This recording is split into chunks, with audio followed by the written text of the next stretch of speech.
আসসালামু আলাইকুম সুপ্রিয় শিক্ষার্থী বন্ধুগণ, আজকে আমরা অ্যাকাউন্টিং চ্যাপ্টার 9 ট্রায়াল ব্যালেন্স নিয়ে অর্থাৎ আমরা হিসাব বিজ্ঞানের 9 অধ্যায়ের রেওয়ামিলের এমসিকিউ নিয়ে আলোচনা করব। তো রেওয়ামিলের এমসিকিউ এর যে গুরুত্বপূর্ণ এমসিকিউগুলো রয়েছে সেগুলো নিয়ে আলোচনা করব। তো আজকের ক্লাসে 100+ এমসিকিউ রয়েছে, তো ক্লাসটা একটু বড় হতে পারে। তো আশা রাখি তোমরা ধৈর্য সহকারে ক্লাসটা দেখবে এবং আমি তোমাদেরকে রিকোয়েস্ট করব যে তোমাদের পরীক্ষায় এখান থেকে এমসিকিউ কমন ফেলানোর জন্য অবশ্যই এমসিকিউগুলো খুব ভালোভাবে আয়ত্ত করবা।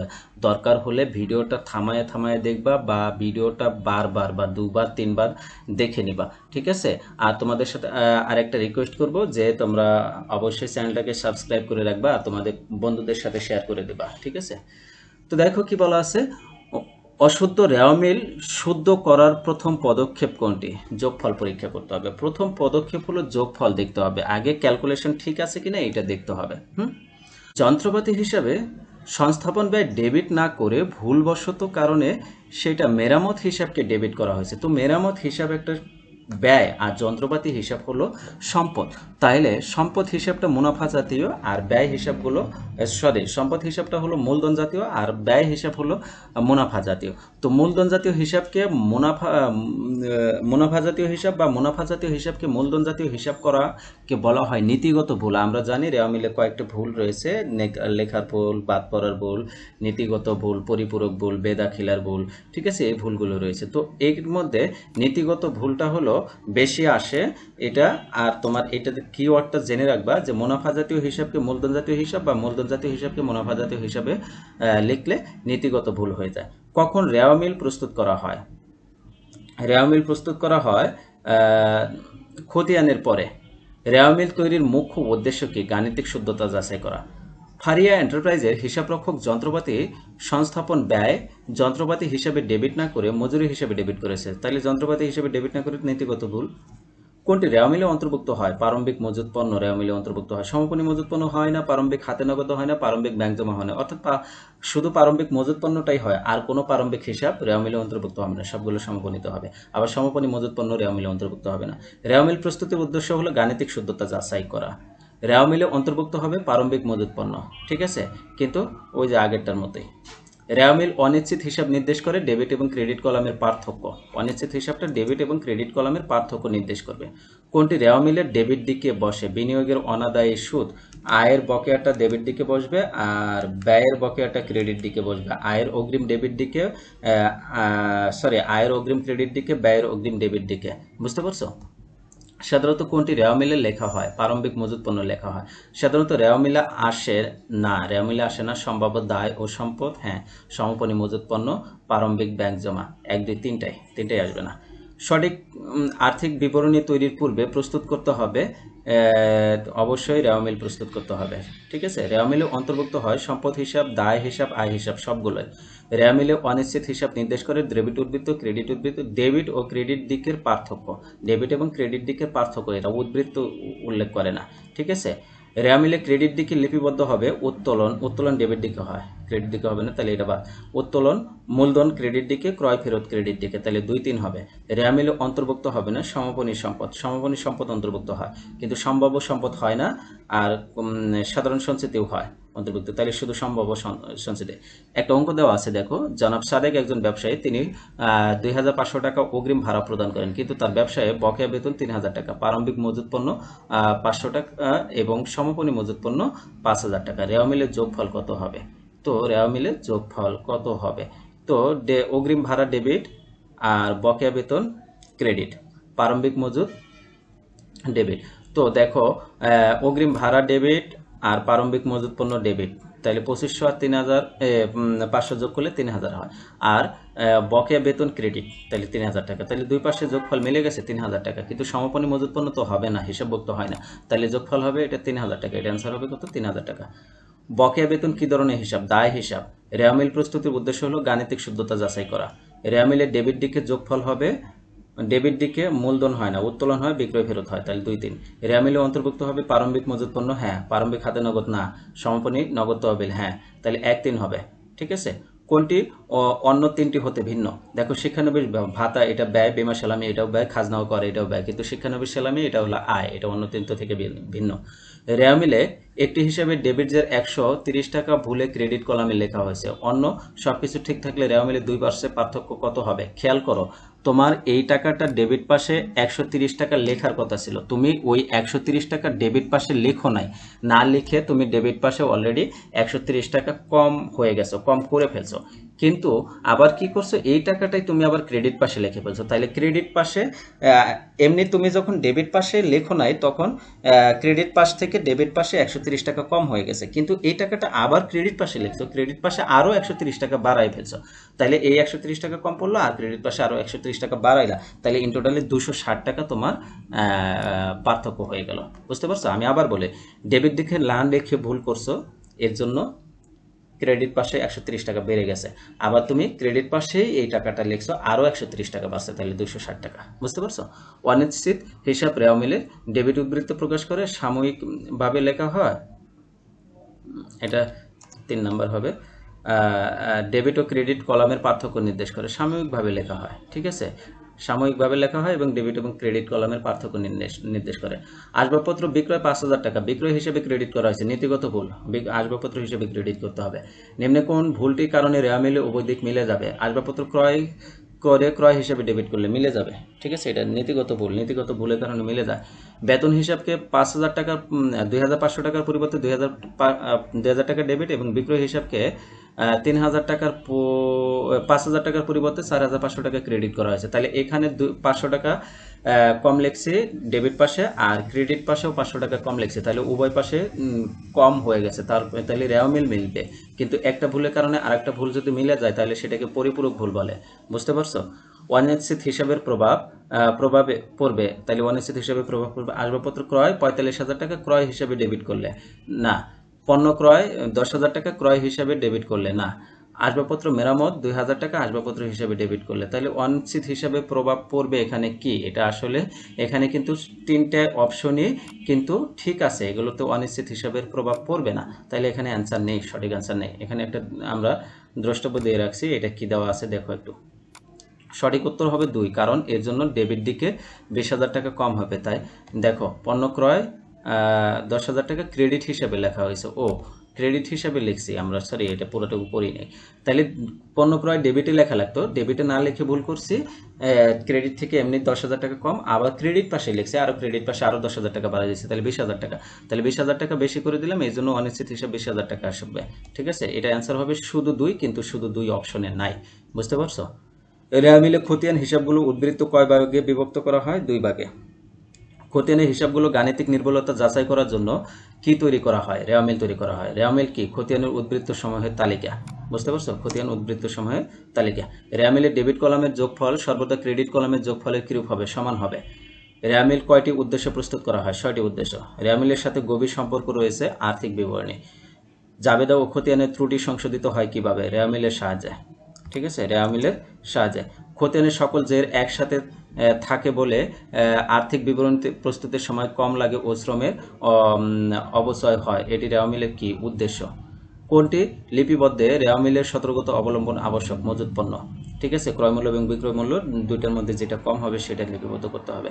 সমাপনী মজুত পণ্য সাধারণত রেওয়া মিলে কোন দিকে লেখা হয়? রেওয়া মিল বহির্ভূত। সমাপনী মজুত পণ্য লেখা হয় না, কোনো দিকে লেখা হয় না। সমাপনী মজুত পণ্য রেওয়া মিলে অন্তর্ভুক্ত না হওয়ার কারণ কি?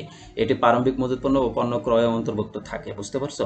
সমাপনী মজুত পণ্য কখন গণনা করা হয়? হিসাবকাল শেষে। সমন্বিত ক্রয় রেওয়া মিলে অন্তর্ভুক্ত হলে তাহলে রেওয়া মিলে কোনটি আসবে? এই সময় সমাপনী মজুত পণ্য আসবে। যখন সমন্বিত ক্রয় থাকবে তখন সমাপনী মজুত পণ্যই আসবে, প্রারম্ভিক মজুত পণ্য আসবে না, এটা একটা ব্যতিক্রম, মনে রাখবা তোমরা। রেওয়া মিলে কোন হিসাবটি বহির্ভূত? প্রারম্ভিক ব্যাংক ব্যালেন্স। আমরা জানি প্রারম্ভিক সকল প্রকার হিসাবগুলোই রেওয়া মিলে বহির্ভূত, শুধুমাত্র প্রারম্ভিক মজুত পণ্যই আসে। ঠিক আছে, এরপরে দেখো রেওয়া মিলে অন্তর্ভুক্ত হয় কোনটি? সমাপনী ব্যাংক ব্যালেন্স। যে সমস্ত ব্যয়সমূহ প্রাপ্ত বা উদ্বৃত্ত উল্লেখ থাকে না সেগুলোকে রেওয়া মিলে কোথায় লিখতে হয়? ডেবিট দিকে। অনিশ্চিত কত, আচ্ছা প্রাপ্ত বা প্রদত্ত উল্লেখ থাকে না, যেমন কমিশন, শুধু কমিশন দেওয়া আছে, তাহলে ডেবিট দিকে লিখতে হবে, এটা খরচ। যদি বলা হয় বাটা, তাহলে এটা খরচ হিসেবে ধরতে হবে, অর্থাৎ প্রাপ্ত বা প্রদত্ত এগুলো কিছুই লেখা নাই, তখন ডেবিট ডিকে লিখতে হয়। এটা মনে রাখবা, বুঝতে পারছো? আমি কিন্তু প্র্যাকটিক্যালি বলে দিলাম। অনিশ্চিত হিসাব কত সময়ের জন্য প্রস্তুত করা হয়? সাময়িক সময়ের জন্য এবং অস্থায়ীভাবে। রেয়ামিল হিসাবের কি কোনো অংশ নয়।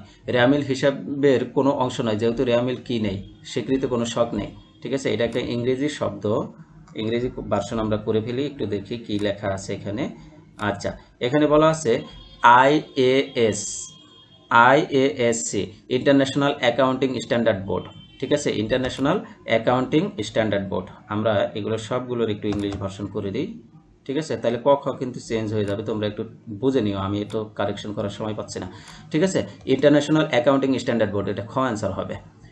হিসাব রক্ষণের জন্য ব্যবহৃত হিসাব বা বিবরণীর ছক সাধারণত কারা প্রদান করে থাকে? ঠিক আছে, এরা প্রদান করে থাকে আইএএসসি। ঠিক আছে, আইএএসসি এরা প্রদান করে থাকে। বাকিগুলোর অপশনও আমি দেখাই দিচ্ছি তোমাদের। এরা হলো আইএএসসি। ঠিক আছে, আইএসএসসি কিন্তু না, এটা আবার দেখে এটা খুশিতে ঠেলায় দাগাই দিও না, আইএএসসি হবে। ঠিক আছে, রেওয়ামিলের ছকে মোট ঘরের সংখ্যা 5টি আমরা জানি। রেওয়ামিলের ক্রমিক নম্বর প্রথম ঘরে অন্তর্ভুক্ত হয় খতিয়ানের ক্রমিক নম্বর দেখার জন্য। ঠিক আছে, তারপরে হলো হিসাবের কোড নম্বর না দেওয়া থাকলে রেওয়ামিল প্রস্তুতে 1 নং ঘরে কি লিখতে হয়? ধারাবাহিক ক্রমিক নম্বর। কোনটি রেওয়ামিলের ক্রেডিট দিকে বসে? বকেয়া বেতন। প্রদত্ত ঋণের সুদ রেওয়ামিলের প্রদত্ত ঋণের সুদ, ঋণ প্রদান করছো তাহলে এটা বিনিয়োগ হয়ে গেছে, এর সুদ হবে তোমার জন্য আয়। ঠিক আছে, এটা ক্রেডিট দিকে হবে। বকেয়া উপভাড়া, উপভাড়া হলো আয় তোমার জন্য, সেটা আবার বকেয়া রয়ে গেছে, আয়ের বকেয়া সম্পদ ডেবিট দিকে হয়। ঠিক আছে, প্রদত্ত ঋণের অনাদায়ী সুদ রেওয়ামিলের কোন দিকে বসবে?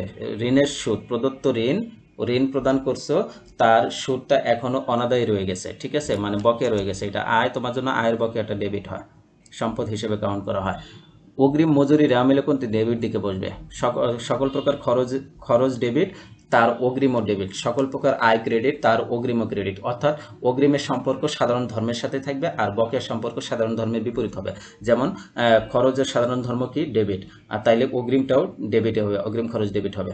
আয়ের সাধারণ ধর্ম কি? ক্রেডিট, তাহলে অগ্রিম আয় ক্রেডিট হবে। ঠিক আছে, কিন্তু বকেয়াটা বিপরীত, যেমন ব্যয়ের সাধারণ ধর্ম কি? ডেবিট, কিন্তু বকেয়া ব্যয় ক্রেডিট। ঠিক আছে, আয়ের সাধারণ ধর্ম ক্রেডিট, কিন্তু বকেয়া আয় ডেবিট হবে। বুঝতে পারছো? বকেয়া বেতন 10,000 টাকা রেওয়ামিলে কোন দিকে বসবে? ক্রেডিট দিকে। পাওনাদার বাট্টা সঞ্চিতি ডেবিট দিকে। সকল প্রকার সঞ্চিতি ক্রেডিট, কিন্তু পাওনাদার বাট্টা সঞ্চিতি বা প্রদেয় বিলের বাট্টা সঞ্চিতি ডেবিট হবে, এই দুইটা। ঠিক আছে, অনাদায়ী পাওনা সঞ্চিতি ও সাধারণ সঞ্চিতির আলাদাভাবে ক্রেডিট দিকে যাবে। নিচের কোন হিসাবের উদ্বৃত্ত রেওয়ামিলের ডেবিট দিকে বসবে? অনাদায়ী পাওনা সঞ্চিতি,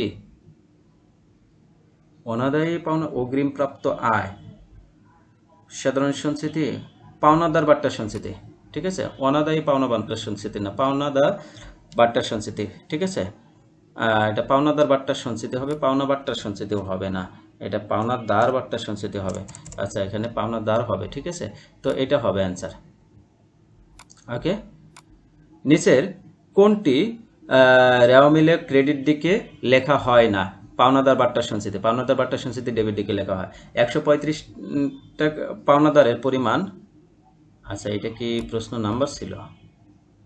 আচ্ছা, একটু দেখি আমরা, এটা প্রশ্ন নাম্বার মনে হয়েছিল।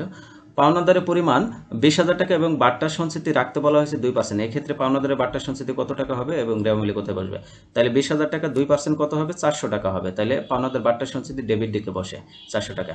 সাধারণ সঞ্চিতি রেওয়ামিলে ক্রেডিট দিকে। ঠিক আছে, সাধারণ সঞ্চিতি ক্রেডিট দিকে বসবে। সাধারণ সঞ্চিতি ও কুরুন সঞ্চিতি দুটি সম্পূর্ণ পৃথক। সাধারণ সঞ্চিতি এবং কুরুন সঞ্চিতি দুটোই আলাদা। রেওয়ামিলে এটা কি ইংলিশে দেওয়া আছে, এটা আমরা দেখে নিই। ক্রেডিট দিকে বসে যাবে সঞ্চিতি তহবিল। ঠিক আছে, সঞ্চিতি তহবিল। আচ্ছা, প্রাপ্য আয় রেওয়ামিলে কোথায় যাবে?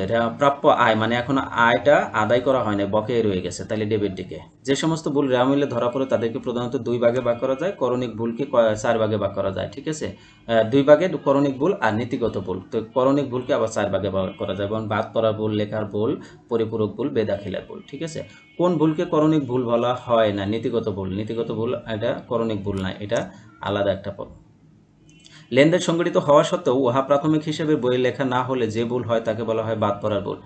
রেজার নিকট থেকে চেয়ার ক্রয় 2,000 টাকা, কিন্তু কোথাও লিপিবদ্ধ হয়নি, এক্ষেত্রে এটি কোন ধরনের ভুল? এটা বাদ পড়ার ভুল। ঠিক আছে, লিজার নিকট ধারে বিক্রয় 5,000 টাকা, যা বিক্রয় বই এবং খতিয়ান বই কোথাও লেখা হয়নি, বাদ পড়ার ভুল। প্রাথমিক হিসাবের বইতে কোনো লেনদেনের পরিমাণ কম বা বেশি লেখা হলে তাকে লেখার ভুল বলা হয়। ঠিক আছে। ইলিয়াসের নিকট বিক্রয় 500 টাকার স্থলে ভুলে বিক্রয় বইতে 5,000 টাকা লেখা হয়েছে, একটা শূন্য বেশি দিয়ে ফেলছো, 5,000 টাকা লিখছে, এটা তাহলে লিখতে ভুল করে ফেলছো, এটা লেখার ভুল। তারপরে দেখা যাচ্ছে মিস্টার রতনের নিকট 5,000 টাকা পণ্যদ্রব্য বিক্রয় করা হলো, কিন্তু বিক্রয় বইতে 5,000 টাকা জায়গায় 50,000 টাকা লেখা হয়েছে, এটাও লেখার ভুল। প্রাথমিক হিসাবের বইতে খতিয়ান হিসাব স্থানান্তরের সময় একটি হিসাবের পরিবর্তে অন্য একটি হিসাবের সঠিক দিকে টাকার অঙ্ক লেখা হলে যে ভুল হয় তাকে বলা হয় বেদাখিলার ভুল। খতিয়ানের হিসাব স্থানান্তরের সময় যদি একটি হিসাবের পরিবর্তে অন্য একটি হিসাবের সঠিক টাকা লিখে যায় তাহলে বেদাখিলার ভুল বা পরিপূরক ভুল, একই জিনিস। বাবুর নিকট থেকে 10,000 টাকা পাওয়া গেল, যা ডেবিট দিকে সঠিকভাবে লিপিবদ্ধ হলেও ক্রেডিট দিকে রফিক নাম দেওয়া হয়েছে, এটা বেদাখিলার ভুল। ঠিক আছে। হিসাব রক্ষকের অজ্ঞাত অনুসারে একটি ভুল অন্য একটি ভুল দ্বারা দাখিলা দ্বারা উভয় দিকে সমান হলে সেটাকে পরিপূরক ভুল বলে। ঠিক আছে, এটাকে পরিপূরক ভুল বলে। আচ্ছা, সম্পূরক ভুল রেওয়া মিলে ধরা যায় না। রেওয়া মিলে দুদিক মিলে যাওয়ার পরেও যে পরে দেখা যায় মিমির নিকট থেকে গৃহীত 7,000 টাকার স্থলে 8,000 টাকা লেখা হয়েছে এবং পাওনাদারকে পরিশোধ 32,000 টাকার স্থলে 31,000 টাকা লেখা হয়েছে। তাইলে এখানে 1,000 টাকা বেশি লিখছো, এখানে 1,000 টাকা কম লিখছো, তাইলে কিন্তু মিলে গেছে। এই ভুলকে বলা হয় সংশোধনযোগ্য ভুল। রেওয়া মিলে কোন ভুল ধরা পড়ে? টাকার অঙ্কের ভুল। টাকার অঙ্কের ভুলটা কিন্তু ধরা পড়ে। কোন ভুল রেওয়া মিলে ধরা পড়বে? খতিয়ানের উদ্বৃত্ত নির্ণয়ের ভুল। 500 টাকা একটি লেনদেন লিপিবদ্ধ করার সময় 50 টাকা লেখা হলে এটা করণিক ভুল বলে, যেটাকে লেখার ভুল বলে বলা হয়। ঠিক আছে। তারপরে হিসাব বিজ্ঞান জ্ঞানের অজ্ঞতার কারণে যে ভুল হয় তাকে বলা হয় নীতিগত ভুল। জ্ঞানের অজ্ঞতার কারণে যে ভুল হয় তাকে নীতিগত ভুল বলা হয়। মুনাফা জাতীয় ব্যয়কে মূলধন জাতীয় ব্যয় হিসেবে নীতিগত ভুল। হিসাব বিজ্ঞানের স্বীকৃতি রীতিনীতি লঙ্ঘনের মাধ্যমে যে ভুল সংঘটিত হয় তাকে নীতিগত ভুল বলে। যন্ত্রপাতি সংস্থাপন, মজুরি, যন্ত্রপাতি ইত্যাদি ডেবিট না করে সাধারণ হিসাবে ক্রেডিট ডেকে লেখা হয় নীতিগত ভুল। দালান মেরামত ব্যয়কে দালান হিসেবে ডেবিট করা কোন জাতীয় ভুল? নীতিগত ভুল, এটা মেরামত হিসাবে লিখতে হবে। ঠিক আছে। যন্ত্রপাতি ক্রয়কে ক্রয় হিসেবে ডেবিট করা নীতিগত ভুল। খতিয়ানের উদ্বৃত্ত থেকে কি তৈরি করা হয়? রেওয়া মিল তৈরি করা হয়। রেওয়া মিল প্রস্তুত করা কোনটি সহজেই উদ্ঘাটিত হয়? ভুল। রেওয়া মিলের ডেবিট দিকে অন্তর্ভুক্ত হবে কমিশন, শুধু কমিশন থাকলে ডেবিট দিকে, শুধু বাট্টা থাকলে ডেবিট দিকে। ঠিক আছে। রেওয়া মিলে কিসের মাধ্যমে যোগসূত্র স্থাপন করে? খতিয়ান ও আর্থিক বিবরণী যোগসূত্র স্থাপন করে। কোন সংস্কৃতি রেওয়া মিলে ক্রেডিট দিকে বসে না? পাওনাদার বাট্টা সংস্কৃতি ডেবিট দিকে বসে। বিক্রয় খতিয়ান ও উদ্বৃত্তকে কোন হিসাব ধরে ডেবিট করতে হয়? দেনাদার হিসাবে। ঠিক আছে। মূলধন জাতীয় ব্যয়কে মুনাফা জাতীয় এবং মুনাফা জাতীয় ব্যয়কে মূলধন জাতীয় ব্যয় নীতিগত ভুল। রেওয়া মিলের মাধ্যমে হিসাবের কয় ধরনের ভুল খুঁজে বের করে তা সংশোধন করা যায়? 5 ধরনের। নীতিগত ভুল আর করণিক ভুলকে 4 ভাগে ভাগ করা যায়, মোট 5 ধরনের ভুল।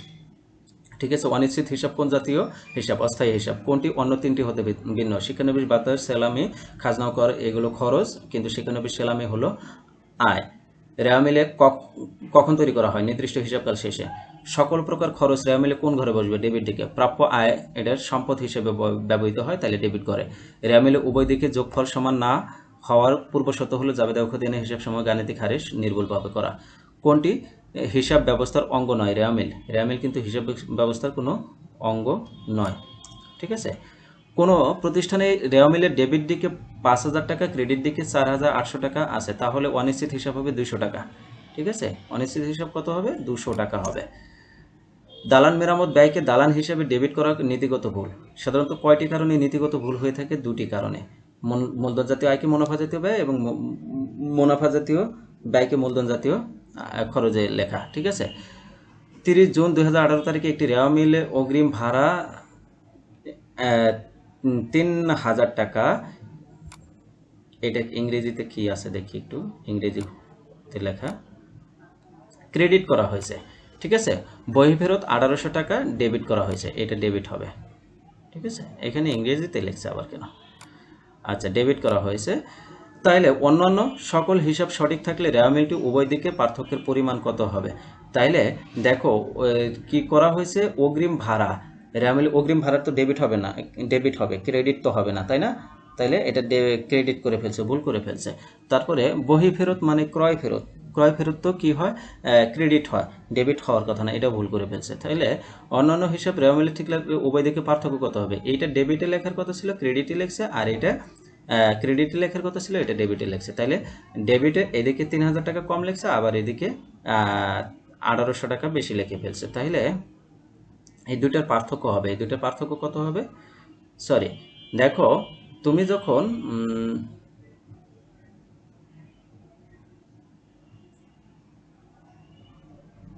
এটা অ্যান্সার 1200 টাকা হওয়ার কথা। অগ্রিম ভাড়া ডেবিট লেখার কথা ছিল, তুমি ক্রেডিট লিখছো, তাহলে অবশ্যই 3000 টাকা এই পাশে কম হয়ে গেছে। আবার ডেবিটে লেখার কথা 6000 টাকা হয়ে গেছে।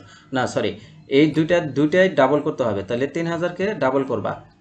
তোমার ডেবিটে যেটা লেখার কথা সেটা যদি ক্রেডিটে লেখো তাহলে ডাবল পার্থক্য হয়ে যায়, তাহলে 6000 টাকা পার্থক্য হয়ে গেল এটা। আবার এইটা ক্রেডিটে লেখার কথা ছিল, ডেবিটে লেখছে, তাহলে এটার পার্থক্য ডাবল হয়ে যাবে। তাহলে কত হবে? এটা হবে 3600, তাহলে 6000 থেকে 3600 বাদ দিলে 2400 টাকা হয়। ঠিক আছে, হিসাব পাক্কা, 2400 টাকা হবে এটা অ্যান্সার। রেওয়ামিল প্রস্তুতে বিবেচ্য বিষয় কয়টি? 8টি। ক্রয় খতিয়ানের উদ্বৃত্তকে কোন হিসাব ধরে? ক্রেডিট, পাওনাদার হিসাব ধরে বা প্রদেয় হিসাব ধরে। কোনটি লিপিবদ্ধে রেওয়ামিল সতর্কতা অবলম্বন আবশ্যক? মজুত পণ্য। রেওয়ামিলে এক পাশের টাকার অঙ্কের ভুল অন্য পাশের অনুরূপ ভুল দ্বারা সমান হয়ে গেলে পরিপূরক ভুল। অনিশ্চিত হিসাব রেওয়ামিলে কোন দিকে বসে? কম পাশে, যে পাশে কম সে পাশে বসবে। অশুদ্ধ রেওয়ামিল শুদ্ধ করা পদ্ধতি 7টি। কোন ভুলটি অনিশ্চিত হিসাবকে প্রভাবিত করবে? খতিয়ানের উদ্বৃত্ত নির্ণয়ের ভুল। ঠিক আছে।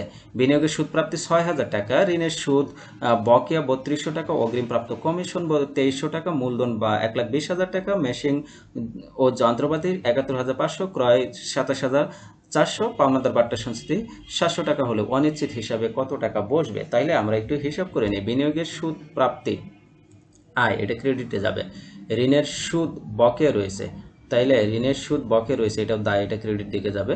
9200 টাকা হলো। অগ্রিম প্রাপ্ত কমিশন, এটাও দায়, তাইলে 9200 আর 2300 কত হবে? 9500, 11500। মূলধন আছে 1,20,000, তাইলে এটাও ক্রেডিট। 11500 আর 1,20,000 কত হবে? 1,31,500। মেশিন ও যন্ত্রপাতি ক্রয় 71,000, এটা ডেবিট। ক্রয় হলো ওইখানে কত হলো? 31,500। আচ্ছা, তাইলে এখন ডেবিট। ক্রেডিট দিকে 71,500, 27,400 যোগ করলে কত হবে? 98,900। আর এর সাথে বারটা যোগ করবো, তাহলে 99,600 হবে। তো 31,500 থেকে 99,600 বাদ দিলে আমাদের আসে 31,900 টাকা। ঠিক আছে, এই 31,900 টাকাই হলো আমাদের অনিশ্চিত হিসাব, কারণ ক্রেডিট পাশে যোগফল বেশি, ডেবিট পাশে যোগফল 31,900 টাকা কম। উদ্বৃত্ত প্রকৃতি অনুযায়ী অনিশ্চিত হিসাবের উদ্বৃত্ত কোথায় প্রদর্শিত হবে? আর্থিক অবস্থা বিবরণীতে। পরিপূরক ভুলের আরেক নাম হলো স্বয়ং সংশোধক ভুল। রেওয়ামিলে সাধারণত অন্তর্ভুক্ত হয় না প্রারম্ভিক ব্যাংক জমাতিরিক্ত, সমাপনী মজুত পণ্য, সম্ভাব্য দায় 1, 2, 3টাই। রেওয়ামিল তৈরির উদ্দেশ্য হলো হিসাবের গাণিতিক শুদ্ধতা যাচাই করা, অবশ্যই ডেবিট ক্রেডিট সঠিকভাবে লিপিবদ্ধ করা, না হিসাব প্রক্রিয়ায় কোনো ভুল থাকলে তা বের করা। 1, 2, 3টাই হবে। রেওয়ামিলে ডেবিট দিকে বসবে যাবতীয় দায় হিসাব উদ্বৃত্ত, না যাবতীয় ব্যয় হিসাবের উদ্বৃত্ত, যাবতীয় অগ্রিম প্রদত্ত খরচের হিসাব, তাহলে 2, 3 হবে অ্যান্সার। বকেয়া বেতন হিসাবকে রেওয়ামিলে ক্রেডিট পাশে লিপিবদ্ধ করার কারণ হলো বকেয়া বেতন ব্যবসায় দায় সৃষ্টি করে। বকেয়া বেতন হিসাব খতিয়ানে ক্রেডিট উদ্বৃত্ত প্রকাশ করে। বকেয়া বেতন ব্যবসায় মুনাফা বৃদ্ধি করে, মুনাফা বৃদ্ধি করে না, 1, 2 হবে অ্যান্সার। প্রারম্ভিক জের অন্তর্ভুক্ত থাকে সমাপনী হাতের নগদের মধ্যে। ঠিক আছে, সমাপনী ব্যাংক ব্যালেন্সের মধ্যে, সমাপনী মজুত পণ্য না, সমাপনী হাতে নগদ এবং ব্যাংক ব্যালেন্স 1, 2 এর মধ্যে। রেওয়ামিল বহির্ভূত সম্ভাব্য ব্যয়, সম্ভাব্য দায়, সম্ভাব্য সম্পদ, সম্ভাব্য দায় এবং সম্ভাব্য সম্পদ, কিন্তু সম্ভাব্য ব্যয় ও বহির্ভূত, সম্ভাব্য কোনো হিসাব আসে না। জনাব রাহুল ব্যবসায় যাবতীয় মূলধন ও মুনাফা শ্রেণীতে যথাযথভাবে বিভক্ত করে থাকেন। 2018 সালে 40,000 টাকা ব্যবসায় ব্যবহারের জন্য একটি এয়ার কুলার ক্রয় করেন এবং সংস্থাপন ব্যয় বাবদ 4,000 টাকা ব্যয় হয়, যা তিনি মজুরি হিসাবে অন্তর্ভুক্ত করেছেন। জনাব রাহুল লেনদেনের লিপিবদ্ধ করেন। নীতিগত ভুল। জনাব রাহুলের ভুল সংশোধনী জাবেদা হবে অফিস সরঞ্জাম হিসাব ডেবিট, মজুরি হিসাব ক্রেডিট। আকরাম তার প্রতিষ্ঠানে আর্থিক বিবরণী জানার জন্য রেওয়ামিল তৈরি করে। রেওয়ামিল তৈরি করার পর দেখা গেল যে রেওয়ামিলের দুপাশে গরমিল, তাৎক্ষণিকভাবে ভুল খুঁজে বের করা যায়নি। পরবর্তীতে তিনি অনিশ্চিত হিসাব এবং সংশোধিত দাখিলা প্রদানের সিদ্ধান্ত নেন। মিস্টার আকরামের রেওয়ামিলে অনিশ্চিত হিসাব লিখবেন কেন? রেওয়ামিলের সমতা আনার জন্য।